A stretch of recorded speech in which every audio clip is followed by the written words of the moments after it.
नमस्कार दोस्तों, स्वागत है आप सभी का आपके अपने चैनल पर। तो दोस्तों आज हम देखिएगा एनटीएससी के लिए यानी ज्योग्राफी के मोस्ट इम्पॉर्टेंट क्वेश्चन लेकर के आ चुके हैं।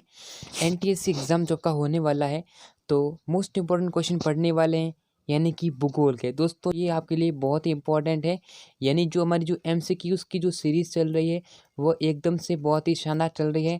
विद्यार्थियों का काफ़ी अच्छा रिस्पॉन्स मिल रहा है कि हाँ सर आप एमसीक्यूज़ कराइए, क्योंकि ये बहुत ही ज़्यादा महत्वपूर्ण होते हैं। तो यहाँ पर देखिएगा हम एग्ज़ाम पैटर्न के क्वेश्चंस करने वाले हैं। तो देख ही सकते हैं यहाँ पर हम आपके लिए जो मोस्ट इम्पोर्टेंट क्वेश्चन उन्हीं को पढ़ने वाले हैं। जैसा कि आप देख सकते हैं कि हम पहले जो है यानी कि विश्व का भूगोल पढ़ने वाले हैं, उसके बाद में हम करने वाले हैं इंडिया, ठीक है ना? ये भारत का जो भूगोल है उस पर पढ़ने वाले हैं। तो सभी क्या है एक तरह से हम यानी सीरीज़ वाइज़ चलने वाले हैं। तो सीरीज़ वाइज़ चलते हैं तो काम आसान होता है, स्टार्टिंग से होते हैं तो बढ़िया रहता है, ठीक है ना? तो ऐसे करेंगे। उसके बाद में विश्व का भूगोल के कुछ 50 क्वेश्चन पढ़ने वाले हैं, 50 क्वेश्चंस, ठीक है? और उसके बाद में हम इंडिया की भूगोल यानी भारत का जो भूगोल है, ज्योग्राफी है, उसके बारे में पढ़ेंगे और धीरे-धीरे हम अच्छे से यहाँ पर सभी पढ़ लेंगे, ठीक है? उसके बाद थोड़ा एनवायरनमेंट पढ़ेंगे, ठीक है? और थोड़ा उसके बाद पॉलिटिक्स तो अच्छा रहेगा, ठीक है? तो यहाँ पर देखिएगा साइंस के क्वेश्चन चल ही रहे हैं और एसएसटी के क्वेश्चन जो हम यहाँ पर देखने वाले हैं।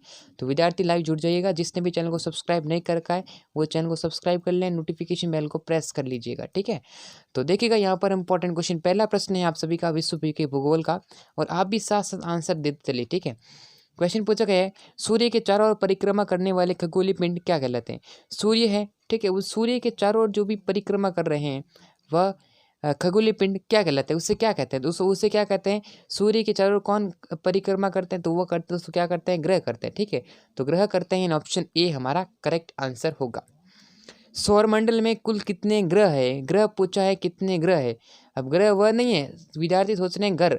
अरे घर नहीं, घर क्या होता है? घर अलग होता है। घर ग्रह और ग्रह इसमें फ़र्क है, देखिएगा। एक होता है ये ग्रह तो ये वाला हो जाएगा, और एक होता है ये वाला ग्रह, ये ग्रह इसे बोलते हैं घर, ठीक है? पर्यायवाची है घर का, तो इसको थोड़ा ध्यान रखिएगा, कन्फ्यूज़ नहीं होना हमें। सौरमंडल में कुल कितने ग्रह है? तो कुल आपको पता है कुल कितने ग्रह है दोस्तों? 8 ग्रह है। कितने ग्रह हैं? 8 ग्रह। ये चीज़ ध्यान रखिएगा, बी आंसर करेक्ट होगा। सूर्य से बढ़ती दूरी के अनुसार ग्रहों का सही क्रम क्या है? यानी कि बढ़ती दूरी यानी कि सूर्य से कितनी दूरी बढ़ रही है, यानी कि आपको जैसे यहाँ पर सूर्य है, ठीक है? अब सूर्य से बढ़ती हुई दूरी दूर में बताना है, तो ग्रह का सही क्रम कौन सा, पहले कौन सा ग्रह है, उससे दूर कौन सा है, उससे भी दूर कौन सा है? तो ध्यान दीजिएगा, यहाँ पर जो है सबसे दूर पहले जो बात करते हैं वह रहेगा बुध, ठीक है? बुध रहेगा दूर, ठीक है? ये चीज़ ध्यान रखिएगा। पहले कौन हो जाएगा? बुध हो जाएगा। उसके बाद में दूर होगा दोस्तों शुक्र, ठीक है? शुक्र होगा। फिर यहाँ पर दोस्तों होगा पृथ्वी, और फिर हो जाएगा दोस्तों मंगल ग्रह। तो ये जो है मैंने दूरी के बारे में बताई है, तो यानी ऑप्शन नंबर डी बुध, शुक्र, पृथ्वी और मंगल जो कि है दूर हो जाएंगे। आगे बढ़ते हैं। नीला ग्रह, हाँ नीला ग्रह जो किसे कहा जाता है? नीला ग्रह, नीला ग्रह किसे कहा जाता है दोस्तों? किस किस ग्रह को नाम किसे जाना जाता है? नीला ग्रह दोस्तों किसे जाना जाता है? दोस्तों देखिएगा, नीला ग्रह जो है वो मानते हैं पृथ्वी को, पृथ्वी को जो नीला ग्रह माना जाता है, ठीक है? पृथ्वी पर दिन रात की अवधि कहाँ पर समान होती है? यानी कि समान होती है कहाँ पर? यानी कि पृथ्वी पर जो दिन और रात जो है वो समान अवधि जो है कहाँ पर होती है, आपको बताना है। पृथ्वी पर दिन रात की जो अवधि है वो समान कहाँ पर होती है? वो सच होती है वह दोस्तों भूमध्य रेखा पर होती है। कहाँ पर होती है? भूमध्य रेखा पर जो है वह समाप्त होती है, यानी option number A correct answer होगा। पृथ्वी पर दिन रात होने का क्या कारण है? पृथ्वी पर दिन रात होने का, भाई दिन और रात होंगे, नाइट और डे होगा, डे और नाइट। तो यहाँ पर जो है उसका कारण क्या है? किस कारण से दिन और रात होते हैं? भाई सुबह तो दिन होता है, यानी सुबह से लेकर शाम तक दिन होता है, फिर यहाँ पर रात होता है, तो ये किस कारण से होता है? इसका क्या रीज़न है? तो पृथ्वी जो है अपने अक्ष पर जो है घूर्णन करती है। क्या करती है? पृथ्वी का अपने अक्ष पर घूर्णन करना, इस कारण से जो क्या है वो दिन रात होते हैं। पृथ्वी अपने अक्ष पृथ्वी की अपनी कक्षा में गति है। दोस्तों अगर आपको एनटीएससी के इंपॉर्टेंट क्वेश्चन, मॉडल पेपर और आपको जो ऑनलाइन टेस्ट देना है तो गूगल पे सर्च करना है rnstudymuscle.com, ठीक है? गूगल पे लिखिएगा rnstudymuscle.com, या फिर इसकी लिंक इसी वीडियो के नीचे डिस्क्रिप्शन में दे रखी है। यहाँ पर देखिएगा आप एनटीएससी के ऑनलाइन टेस्ट दे सकते हैं, यहाँ पर जो है सभी सब्जेक्ट के टेस्ट दे सकते हैं, इसके मोस्ट इंपॉर्टेंट क्वेश्चन पढ़ सकते हैं, और यहाँ पर जो है अपने जो है यानी इसके साथ जो है इसके मॉडल पेपर भी यहाँ पर डाले जाएंगे। तो आपको जो है विजिट करना है rnstudymuscle.com को। इसकी लिंक इसी वीडियो के नीचे डिस्क्रिप्शन में दी गई है, जहाँ से आप अपनी तैयारी को और भी मजबूत बना सकते हैं। कहाँ से कहाँ तक गति करती है? कौन से स्टेज मतलब किस तरह से वो करती है दोस्तों? पश्चिम से पूर्व की तरफ करती है ना, पश्चिम से पूर्व की तरफ जो है वो गति करती है। जैसे ये मान लीजिए आप, ये थे उत्तर है, ये दक्षिण है, ठीक है, ये पश्चिम है, ये पूर्व है।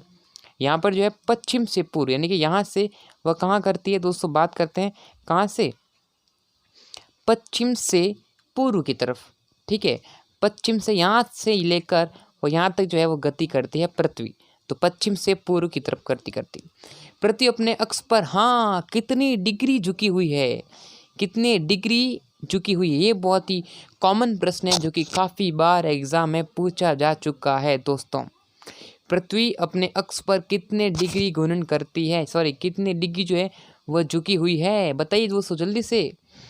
तो दोस्तों ये बहुत ज़्यादा महत्वपूर्ण प्रश्न है, काफ़ी बार एग्जाम में पूछा गया है। तो दोस्तों 23.5 डिग्री जो है वो पृथ्वी जो है अपने अक्ष पर झुकी हुई है, यानी कि वो 23.5 डिग्री जो है वो झुकी हुई है। ये बहुत ही कॉमन प्रश्न है। पृथ्वी के लगभग कितने प्रतिशत भाग पर स्थल है, कितने पर भाग जो है वो स्थल झुका स्थल है, मतलब जो यहाँ पर जो स्थल है जहाँ आप रहते हैं कितना परसेंटेज एरिया है, ठीक है, तो वह दोस्तों कितना होगा, लगभग 29% जो है वो होगा, ठीक है, 29%। निम्नलिखित में से किसी पृथ्वी का सुरक्षित वाल्व कहा जाता है, पृथ्वी का सुरक्षा वाल्व, पृथ्वी का सुरक्षा वाल्व कहा जाता है, किसे कहा जाता है, तो पृथ्वी का सुरक्षा वाल्व जो है, सुरक्षा वाल्व जो कहा जाता है वह ज्वालामुखी को कहा जाता है, यानी कि वॉल्केनो को कहा जाता है। तो देखिएगा यहाँ पर बात करते हैं अगले क्वेश्चन की तरफ। निम्नलिखित में से कौन सा जो है वो सही सुमेलित नहीं है, कौन सा युग्म सही सुमेलित नहीं किया गया है उसके बारे में बताना। तो देखिएगा ये प्रश्न क्या पूछा गया है कि निम्नलिखित में से कौन सा जो है युग्म जो है वो सुमेलित नहीं किया गया। यहाँ पर जो है ज्वालामुखी यानी कि वॉल्केनो दे रखी है, यहाँ पर स्थान दे रखा, देश दे रखा, मतलब किस स्थान पर है। तो देखिएगा एटना इटली, एटना की ज्वालामुखी इटली में, सही है। फिर देखिए फिजियामा की है जापान के अंदर, बिल्कुल सही है। पोपा की दोस्तों म्यांमार, बिल्कुल सही है। लेकिन दोस्तों ये वाला देखिएगा यानी क्राकोटाओ जो मलेशिया के अंदर, ये जो है गलत दे रखा है। तो इसका सही क्या होगा दोस्तों, सही क्या, अरे सही क्या होगा, तो दोस्तों जो यानी क्राकाटोआ है वह किस देश की ज्वालामुखी है, तो दोस्तों ये किसकी है, ये दोस्तों है इंडोनेशिया, किसकी दोस्तों, इंडोनेशिया की है। यानी कि आपका जो आंसर जो है वो क्या होगा, ये वाला गलत हो जाएगा। यहाँ मलेशिया दे रखा है तो मलेशिया की जगह क्या होगा, इंडोनेशिया होगा। अगर बात करते हैं यहाँ पर ये क्वेश्चन जो है वह हमारा आंसर हो जाएगा, ठीक है, यानी कि ऑप्शन नंबर डी हमारा करेक्ट आंसर होगा। विश्व का सर्वाधिक ऊंचा पठार कौन सा है, सबसे ऊंचा पठार दोस्तों, विश्व का बात हो रही है, ठीक है। अभी विश्व के बारे में पढ़ रहे हैं, सब रखें, भारत के बारे में पढ़ेंगे, ठीक है। और विश्व कभी कभी 1-2 प्रश्न आते हैं भूगोल के, ठीक है, 1-2 क्या 2-3 क्वेश्चन आते हैं। अब वो तो आप एग्जाम पर डिपेंड करेगा कितना प्रश्न आते हैं, ठीक है। चलिए नेक्स्ट क्वेश्चन बात करते हैं। ये वाला क्वेश्चन 12वें प्रश्न का आंसर दे दीजिएगा दोस्तों, जल्दी से कमेंट करिएगा। क्वेश्चन नंबर 12, तो विश्व का सबसे ऊंचा पठार दोस्तों कौन सा होगा, तिब्बत का पठार, ठीक है, option A correct answer. Pampas घास के मैदान कहाँ पर पाए जाते हैं, पंपास जो घास होती है उसके मैदान कहाँ पर होते हैं, तो घास के मैदान की बात करें तो पंपा जो है वो अर्जेंटीना के अंदर होता है। सवाना घास का मैदान कहाँ पर पाया जाता है, सवाना घास का मैदान कहाँ पर पाया जाता है। घास के मैदान है ना वो याद करने बहुत इंपॉर्टेंट है, घास के मैदान एग्जाम में आते हैं। तो घास के मैदान, अब आप एक एक की व्याख्या देख लेना, मैं आपको व्याख्या भी बताऊंगा। 14वें प्रश्न का आंसर दोस्तों कहाँ पर होते हैं, घास सवाना जो है ये तो अफ्रीका अंदर है, दक्षिण अफ्रीका। अभी जो इंडिया वर्सेस साउथ अफ्रीका का मैच चल रहा है, टेस्ट मैच, ठीक है, और पहले मैच के अंदर भारत ने हरा दिया, ठीक है। अब 2 टेस्ट मैच बच्चे हैं, उसके बाद में क्या होगा, वर्ल्ड का ओडीआई मैच होगा, वनडे मैच।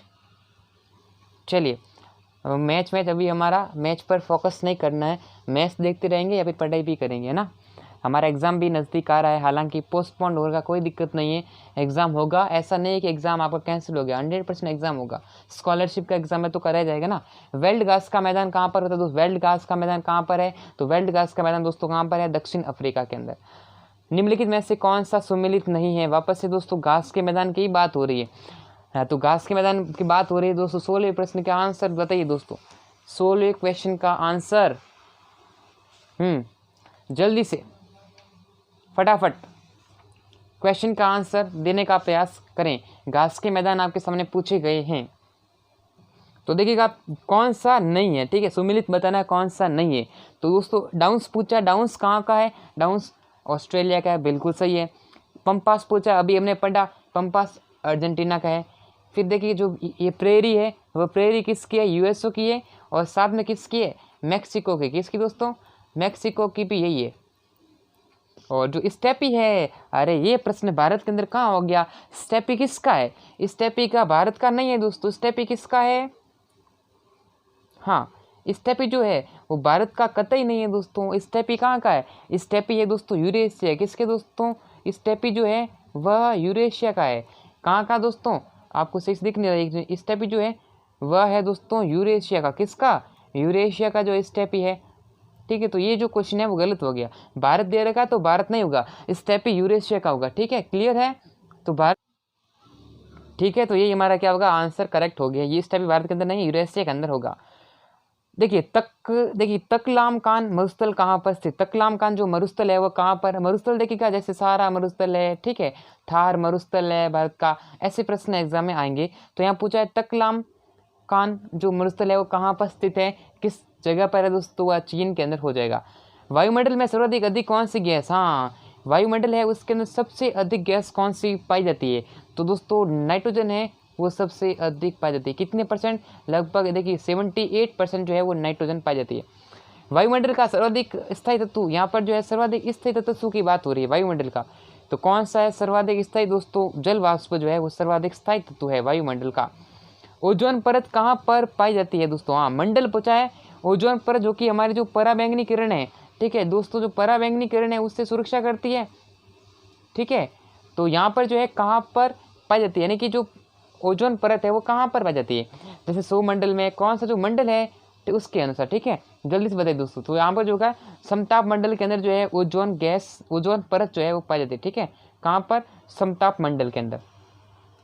अब ऊपर भी पढ़ते हैं। ठीक है, वायुमंडल में दैनिक मौसम परिवर्तन में से किस में अधिक होता है, यानी कि डेली जो मौसम है वो चेंज किसके अंदर होता है, किस में सबसे अधिक होता है। ये पढ़ते आप 7वीं क्लास के अंदर आपने पढ़ी होगी, मुझे याद है तो। ठीक है, तो 7वीं क्लास के अंदर था ऐसा, 6-7 के अंदर था शायद, और ये आपको पूछा है क्वेश्चन 21 का आंसर देने का प्रयास करें दोस्तों, 100 मंडल हो जाएगा। किन कारणों से भूमध्य रेखीय क्षेत्रों में चक्रवातों की उत्पत्ति नहीं होती है, हाँ तो दोस्तों यानी देखिएगा ये जो होगा, देखिएगा आपसे आंसर जो है वो कोरियोलिस जो बल अभाव के कारण। ठीक है, यानी कि कोरियोलिस बल अभाव के कारण।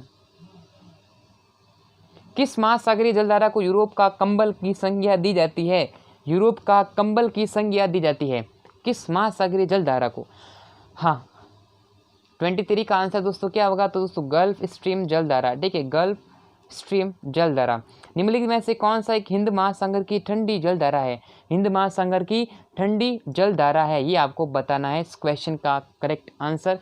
24वें प्रश्न है आपके सामने दे रखा है दोस्तों, इसका जो आंसर है होगा पश्चिम ऑस्ट्रेलियाई जलधारा।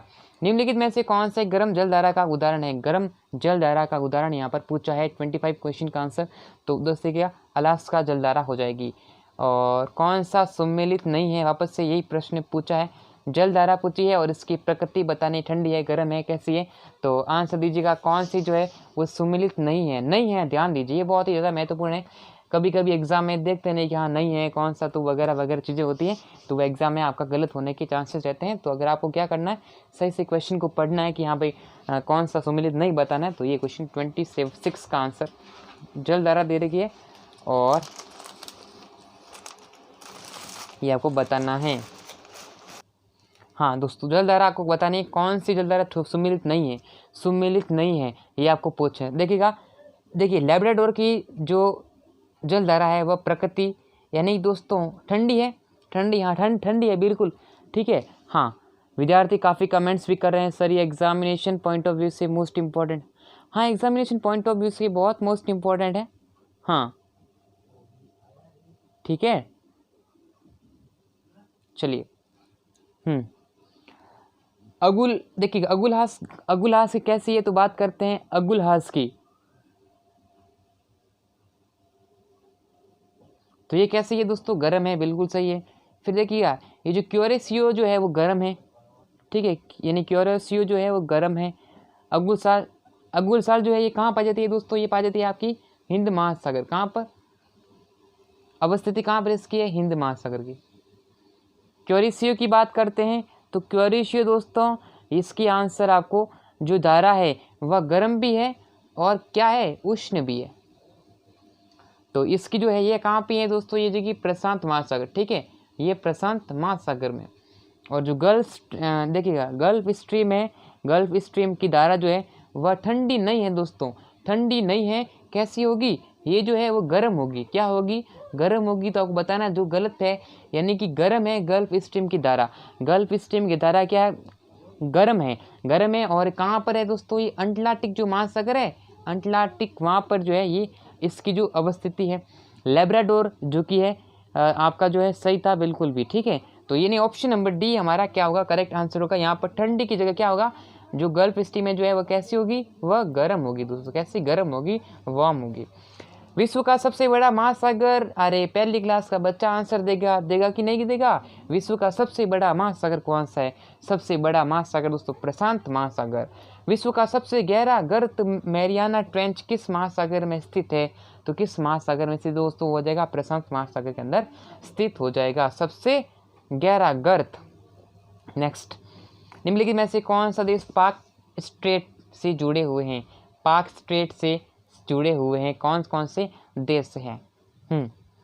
जल्दी दोस्तों आंसर दीजिएगा। तो यहाँ भारत और श्रीलंका जो है वो पाक स्ट्रेट से जुड़े हुए हैं। भूमध्य सागरीय एवं अंटार्कटिक महासागर को कौन सी जल संधि जोड़ती है, तो कौन सी जल संधि जोड़ती है दोस्तों, हो जाएगी जिब्राल्टर जल संधि जोड़ती है। खारे पानी की सबसे बड़ी झील कहाँ पर है, खारे पानी की सबसे बड़ी झील पूछी है दोस्तों, तो कैप्सियन देखिएगा, यानी जो कैस्पियन जो सागर है उसके अंदर, ठीक है, सबसे बड़ी झील। विश्व की सबसे बड़ी झील दोस्तों, सबसे बड़ी झील का नाम बताना है, विश्व की सबसे बड़ी झील। अब आप विश्व के अंदर पढ़ रहे हो तो क्या आएंगे, देश आएंगे। अगर आप भारत के अंदर पढ़ोगे दोस्तों क्या आएगी, जितने भी राज्य वो राज्य बारे में पढ़ेंगे। अगर आप राज्य कोई राजस्थान राज्य पढ़ रहे हैं तो राज्य के अंदर क्या आएंगे, जिले आएंगे। तो जिलों की आपको पढ़नी पड़ेगी। लेकिन आपको जो है एनटीएससी जो एग्जाम है उसके अंदर आपको इंडिया के पढ़ने पड़ेंगे और साथ में किसके पढ़ने पड़ेंगे दोस्तों, अपने यहाँ के जिले, यानी कि विश्व का भूगोल पढ़ना होगा।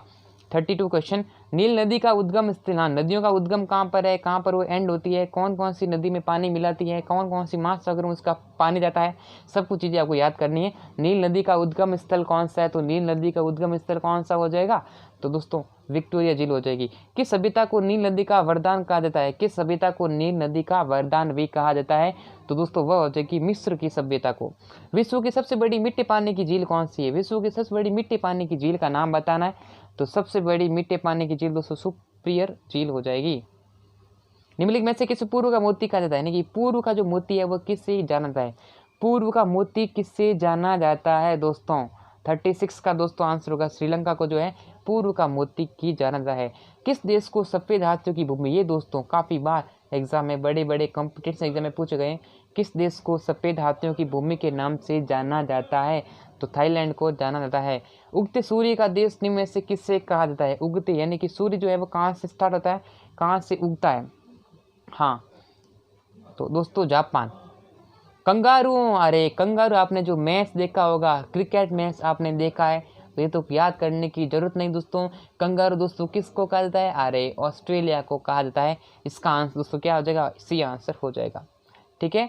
Kangaroo Australia. न्यूजीलैंड क्या कहते हैं दोस्तों, यानी जो न्यूजीलैंड है उसको क्या कहते हैं, कीवी कहते हैं। क्या कहते हैं दोस्तों, कीवी कहते हैं, पता ही है, ठीक है। अब सभी का अलग अलग नाम रखा गया, ठीक है, जैसे इंग्लैंड का रख दिया, अंग्रेज ऐसे। 7 पहाड़ियों का नगर किसे कहा जाता है, 7 पहाड़ियों का नगर, ये क्या है, तथ्य, ये फैक्चुअल क्वेश्चन है, फैक्ट आता है इसके अंदर। तो ये प्रश्न काफ़ी बार कभी कभी जो फैक्चुअल क्वेश्चन भी आ जाते हैं। तो देखिएगा 7 पहाड़ियों का नगर किसे कहा जाता है, तो 7 पहाड़ियों का नगर दोस्तों रोम को कहा जाता है। नेक्स्ट क्वेश्चन देखिएगा फारबिडन सिटी के उपनाम किससे जाना जाता है, फारबिडन सिटी। 41वें प्रश्न का आंसर दोस्तों हो जाएगा ल्हासा, ठीक है, ल्हासा। निम्नलिखित में से किस देश को हजार जिलों की भूमि, 1000 जिलों की भूमि किस देश को कहा जाता है, किस देश को जाना जाता है, तो फिनलैंड। हाँ फिनलैंड का क्वेश्चन बहुत बार बना है। इस क्वेश्चन की टाइप पर मैं बता दूं, मेरे देखने के अंदर 2-3 एग्जाम के अंदर ये प्रश्न बन चुका है। 38वीं समांतर रेखा अंतर्राष्ट्रीय सीमा जो है किस देशों के मध्य स्थित है, कौन सी, 38वीं। तो दोस्तों आंसर बताने की कोशिश कीजिएगा आप सभी विद्यार्थी लोग, ठीक है। चलिए क्वेश्चन नंबर 43 का आंसर दोस्तों क्या होगा, यानी दोस्तों उत्तरी कोरिया, दक्षिणी कोरिया। बगदाद किस नदी के किनारे, बगदाद दोस्तों किस नदी के किनारे स्थित है। हाँ, अब ऐसे ये बड़ी बड़ी कुछ यानी जगह हो गई या फिर कोई भी जैसे है कोई भी देश हो गया, तो वो किस नदी के पर स्थित है, ऐसा प्रश्न भी आता है। ठीक है, कहाँ पर स्थित है, किसके किनारे पर स्थित है। ठीक है, तो 44 का आंसर दोस्तों क्या होगा, यानी ट्रिगिस नदी के किनारे जो है बगदाद स्थित है। आगे बढ़ते हैं। अब आप बताइए दोस्तों, बगदाद से वो किस देश की राजधानी है। आपका काम क्या है, बताना है कि बगदाद किस देश की राजधानी है। राजधानी याद होनी चाहिए दोस्तों, भले बता रहा हूँ हमको। ठीक है, लंदन किस नदी के किनारे, अरे लंदन दोस्तों कहाँ का, इंग्लैंड, इंग्लैंड की राजधानी। किस नदी के किनारे स्थित है, तो दोस्तों किस नदी, थेम्स जो नदी है ना, थेम्स है, कई बार थेम्स लिखा हुआ है, कोई दिक्कत नहीं है। तो ये आंसर क्या होगा, बी आंसर हो जाएगा 45 का आंसर। पिग्मी जनजाति निवासी है, पिग्मी जनजाति जो है किस वाले जो निवास करते हैं वो बताना आपको, पिग्मी जनजाति। 46 का आंसर दोस्तों वह हो जाएगा हमारा कांगो की। कौन सा सुमेलित नहीं है, जनजाति दे रखी है सभी जिले राज्यों की। ठीक है, 47। जल्दी से दोस्तों आंसर बताने का क्वेश्चन 47 का आपको बताना है कौन सा सुमेलित नहीं है। हाँ, आप क्या दे रखी है यहाँ पर आपको दे रखी है सिंपली, यानी कि आपको यहाँ पर जनजातियाँ दे रखी, उसका निवास स्थान दे रखा है। तो क्या विद्यार्थी, कितने विद्यार्थी आंसर आपको इस प्रश्न का करेक्ट आंसर देंगे। क्वेश्चन नंबर 47 का जनजातियों के बारे में प्रश्न पूछा गया है। हाँ चलिए, यह प्रश्न दे रखा है सुमिलित नहीं है, नहीं है। ठीक है, माओरी, माओरी कहाँ की है दोस्तों।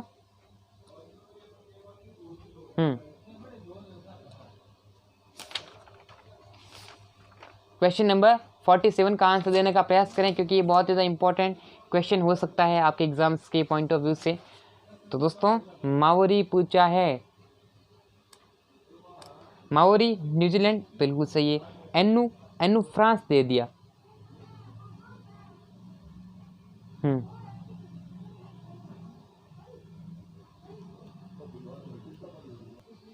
तो दोस्तों यहाँ पर जो आंसर जो है वो क्या हो जाएगा, क्वेश्चन नंबर 47 का आंसर जो है वो एनु जो है वो फ्रांस नहीं दे रखा, किसी दूसरे राज्य की है। ठीक है, दूसरे देश की है।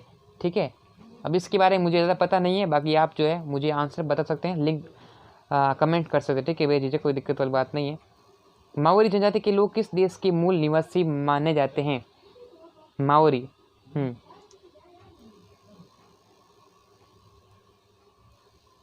तो माओरी देख सकते हैं आप, आंसर यहाँ पर जो है माओरी दे रखा है, और यानी कि इसका आंसर होगा दोस्तों जो न्यूजीलैंड है उसके जो आंसर करेक्ट आंसर होगा 48 का आंसर जो है बी हो जाएगा। फिर बात करते हैं नेक्स्ट क्वेश्चन की तरफ। अफ्रीका के कालाहारी मरुस्थलीय क्षेत्र में कौन सी जनजाति मुख्य रूप से निवास करती है। अफ्रीका के कालाहारी मरुस्थलीय क्षेत्र में कौन सी जो जनजाति जो है मुख्य रूप से निवास करती है। तो यहाँ पर जो है क्वेश्चन नंबर 49 दे रखा है। इस प्रश्न का आंसर क्या हो सकता है, करेक्ट आंसर आपको बताना है। तो क्वेश्चन नंबर 49, इस क्वेश्चन का बिल्कुल जवाब देना है आपको। तो ये प्रश्न आपके एग्जाम्स में क्या है कि थोड़े बहुत अब ज़्यादा डीपली नहीं आते, लेकिन हमारा काम क्या है कि भाई कम से कम अगर 50 आप MCQ क्वेश्चन करते हैं तो दोस्तों आपकी ज़्यादा चांसेस है। अब इंडिया के क्या आते हैं, ज़्यादा क्वेश्चन आते हैं वो इंडिया जीके के आते हैं। इंडिया आप ज्योग्राफी देख लो, ऐसा नहीं कि आप जो देख रहे हैं वो इंडिया के देख रहे हैं। अब यानी जो विश्व का भूगोल है, वर्ल्ड है ना, वर्ल्ड हिस्ट्री, वो भी आती है, लेकिन ज़्यादा प्रश्न नहीं आते। कम से कम 4 या 5 क्वेश्चन जो है वो बाहर से देखने को मिल जाते हैं। तो हम कोई दिक्कत वाली बात नहीं, आंसर दीजिएगा 49 क्वेश्चन का। तो देखिएगा जो यहाँ पर हो जाएगा, अफ्रीका के कालाहारी मरुस्थलीय क्षेत्र में कौन सी जनजाति मुख्य रूप से निवास करती है। हमें डीपली नहीं पढ़ना, लेकिन मैं क्या करूँ, MCQ देख लो आप, तो बुशमैन इसका आंसर हो जाएगा। सेमांग एवं सेकाई निम्नलिखित में से किस देश के मूल निवासी माने जाते हैं, ये आपको आंसर देना है क्वेश्चन नंबर 50 का। सेमांग एवं सेकाई निम्नलिखित में से किस देश की मूल निवासी माने जाते हैं। तो 50वें प्रश्न का करेक्ट आंसर दोस्त देना है।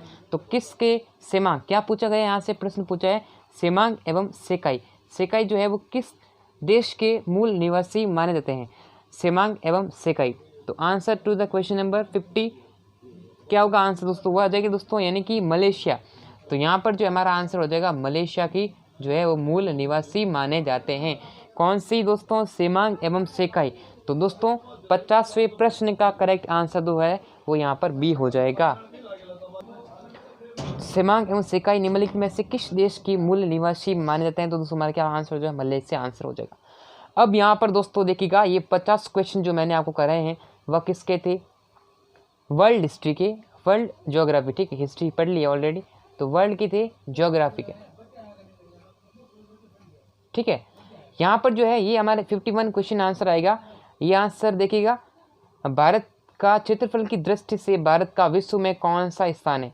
तो बात करें दोस्तों क्षेत्रफल की दृष्टि से तो भारत का कौन स्थान है दोस्तों? 7वां स्थान है। कौन सा? 7वां स्थान है। अगर बात करें दोस्तों जनसंख्या की, ठीक है, तो जनसंख्या की दृष्टि से भारत का स्थान कौन सा है? तो दूसरा स्थान है। ये चीज़ आपको पता होनी चाहिए। अब बाकी देखिएगा, ये प्रश्न हमने किए हैं 50 क्वेश्चन। अब आगे जब इंडिया जो भारत का भूगोल है, ठीक है, इंडियन ज्योग्राफी है, वो हम आगे नेक्स्ट क्लास के अंदर करेंगे। आज की क्लास के अंदर बहुत बड़ा हो चुका है, क्लास बहुत भी बड़ी हो चुकी है, कोई दिक्कत नहीं है। तो नेक्स्ट क्लास के अंदर हम इस टॉपिक को कवर करेंगे। अब ये होने के बाद हम देखिएगा, यानी कि धीरे धीरे हम सभी चीज़ों को कवर अप करते चलेंगे और उसके बाद में हम यहाँ पर कवर कर लेंगे किसको? नेक्स्ट जो भी आएगा हमारा उसको कवर करेंगे, पॉलिटिक्स को कवर कर लेंगे, ठीक है, और सभी जो है स्ट्रैटेजी वगैरह कवर हो जाएगा। तो दोस्तों इस वीडियो के अंदर इतना ही, फिर मिलेंगे आप सभी से नेक्स्ट वीडियो के अंदर। तब तक के लिए जय हिंद और वंदे मातरम।